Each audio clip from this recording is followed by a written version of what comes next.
स्नेह पिता का। काफी समय बाद महेंद्र भाई से मिलना हुआ।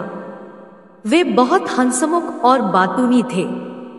उनके आते ही वातावरण खुशनुमा एवं हल्का हो जाता था। बरसों बाद उनसे मिलना हुआ।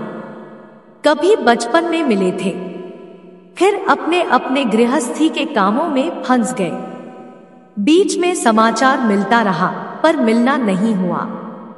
हम भी रिटायर होकर एक जगह कोठी बनाकर रहने लगे। वे एक बार इधर आए तो हमसे भी मिले। आकर पिछली बातें बताने लगे। कहने लगे, अब तो तुम बहुत बोलने लगी हो, बचपन में चुप रहती थी। मैं क्या कहती, मन ही मन कहा। बचपन में सब लोगों से घर भरा था, बहुत लोग बात करने वाले थे। यहाँ मैं अकेली ही स्वागत करने को थी, तो बोलना तो पड़ता ही। अभी भी ज्यादा बोलने की आदत नहीं है।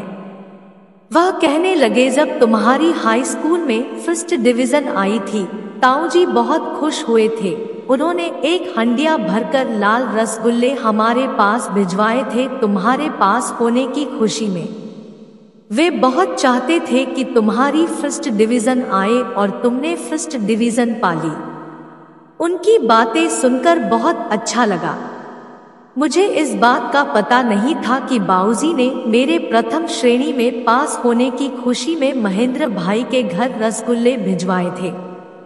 महेंद्र भाई के पिताजी को हम लोग चाचा जी कहते थे।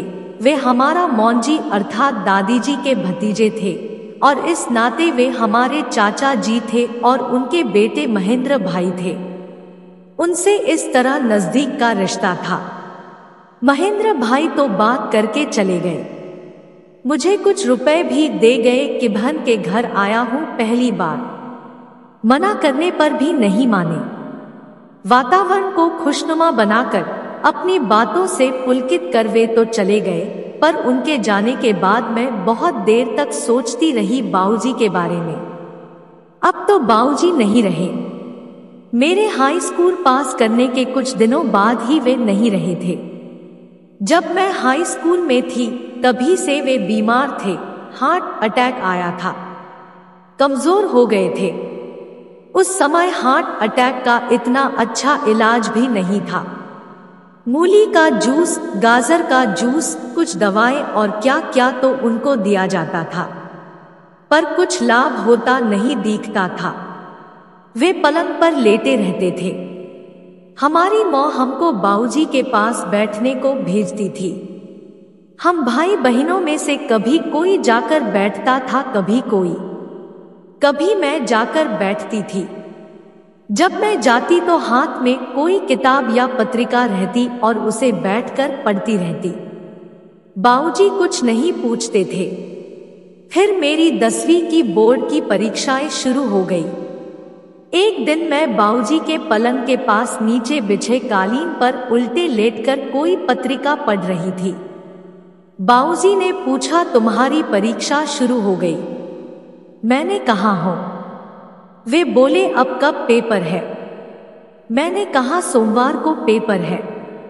तो वे बोले, सोमवार को पेपर है और तुम क्या पढ़ रही हो? मैंने कहा, धर्मयुग है, नया आया है।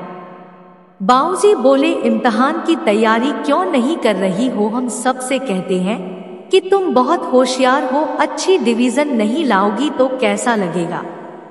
अपने पेपर की तैयारी करो, धर्मयुग तो बाद में भी पढ़ लोगी। मैं क्या कहती, बात सच थी। मैं इम्तिहान कभी भी गंभीरता से नहीं लेती थी। मेरा उपन्यास पढ़ना या पत्र पत्रिकाएं पढ़ना कभी नहीं छूटता था। मैंने कहा, सोमवार को ड्राइंग का पेपर है, उसमें मैं क्या पढ़ूं, क्या करूं? मेरी समझ में कुछ नहीं आता। उसमें पढ़ने को क्या है? बाऊजी ने कहा, ड्राइंग की ही प्रैक्टिस करो। मैंने कहा, मुझे नहीं पता क्या करना है। बाऊजी ने लेटे लेटे ही कहा, मैं सनातन धर्म कॉलेज के आर्ट के मास्टर पन्नालाल जी को बुलवा देता हूँ। वे तुमको ड्राइंग के बारे में समझा बता देंगे। मैं गर्ल्स स्कूल में पढ़ती थी, वहाँ लेडी आर्ट टीचर थी। पन्नालाल जी क्या बताएंगे ड्राइंग में, मैंने सोचा। फिर भी मैं चुप रही। सोचा बाऊजी कह रहे हैं तो देखते हैं कि पन्नालाल जी क्या बताएंगे। इससे पहले मैंने न उनका नाम सुना था न देखा था।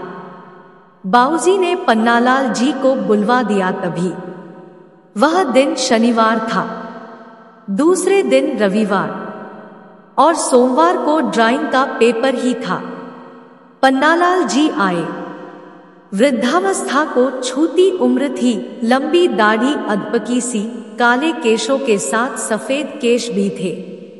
सिर के बाल उड़े उड़े से चौंध दिख रही थी। धोती कुर्ता पहने हुए उन्होंने आकर मेरा ड्राइंग की कॉपी ली, रंग लिए, ब्रश लिए, पेंसिल ली। कॉपी पर पेंसिल से षटकोण में एक गुलाब का फूल बनाया, उसमें बहुत सुंदर गुलाबी रंग भरे, बहुत अच्छा शेड दिया, मुझे शेड करना बताया। उसकी टहनी बनाई, पत्ते बनाए। मैंने कहा इस गुलाब के फूल से मैं क्या बनाऊंगी ड्राइंग के पेपर में, तो त्रिकोण में या गोल घेरे में या चतुर्भुज में कोई डिजाइन बनाने के कहा जाएगा। पन्नालाल जी ने समझाया इसी फूल को तुम सब तरह से इस्तेमाल कर सकती हो। उन्होंने उसे त्रिकोण में, चौकोर में, गोल घेरे में फिट करके दिखाया, फिर लंबे से बॉर्डर में फिट किया। उन्होंने कहा जो भी आकृति या शेप देनी हो इसी फूल से दे देना।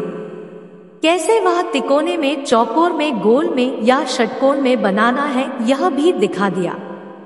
फिर बोले आज इस फूल पर रंग भरने की प्रैक्टिस करो, कल आकर देखूंगा।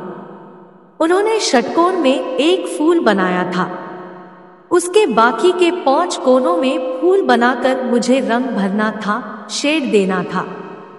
मैं मेहनत से फूल बनाने व रंग भरने में जुट गई। वे इतवार को भी आए, मेरे बनाए फूल देखे, खुश हुए और फिर एक बार शेड देने की टेक्निक समझाई। मेरा भी फूल सुंदर बन गया। वे चले गए। मैं दूसरे दिन पेपर देने पहुंची। वहां आया था कि त्रिकोण में कोई डिजाइन बनाओ। मैंने गुलाब का फूल बनाकर उसमें शेड कर दिया। ड्राइंग में नंबर अच्छे नहीं मिलते थे।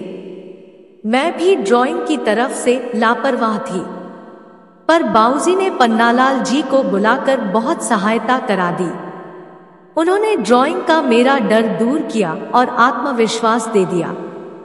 जब रिजल्ट आया और मेरी मार्कशीट आई तो देखा कि ड्राइंग में बहुत अच्छे नंबर थे, फर्स्ट डिवीजन से भी ज्यादा। यदि ड्राइंग में इतने अच्छे नंबर नहीं आते तो मेरी फर्स्ट डिवीजन हाई स्कूल में नहीं आती। ड्राइंग के नंबरों ने ही और नंबरों की कमी पूरी कर दी। मेरी फर्स्ट डिवीजन का श्रेय बाऊजी को था। बाऊजी ने बीमार होते हुए भी, बिस्तर पर पड़े पड़े भी मेरा इतना ख्याल रखा और ड्राइंग मास्टर जी को बुलवा दिया। ड्राइंग मास्टर पन्नालाल जी ने इतना अच्छा रंग भरना व गुलाब का फूल बनाना सिखा दिया। बाऊजी ने उस बीमारी में भी मेरी फर्स्ट डिवीजन आने की खुशी में मिठाई बंटवाई। यह बात मुझे उस घटना के इतने वर्षों बाद पता चली महेंद्र भाई से। बाऊजी के प्यार की व संभाल की याद आते ही मेरे नेत्र गीले हो गए, हृदय भर आया। मैं कितनी लापरवाह थी और बाऊजी ने कितनी संभाल की। एक बार भी मुझे यह पता नहीं लगने दिया कि मेरी प्रथम श्रेणी में उनका ही योगदान था। मेरी ही तारीफ करते रहे कि मेरी बेटी बहुत होशियार है पढ़ाई में। पिता का वात्सल्य क्या था यह उस समय पता नहीं चलता, बाद में पता चलता है। तब समय नहीं रहता कृतज्ञता ज्ञापित करने का।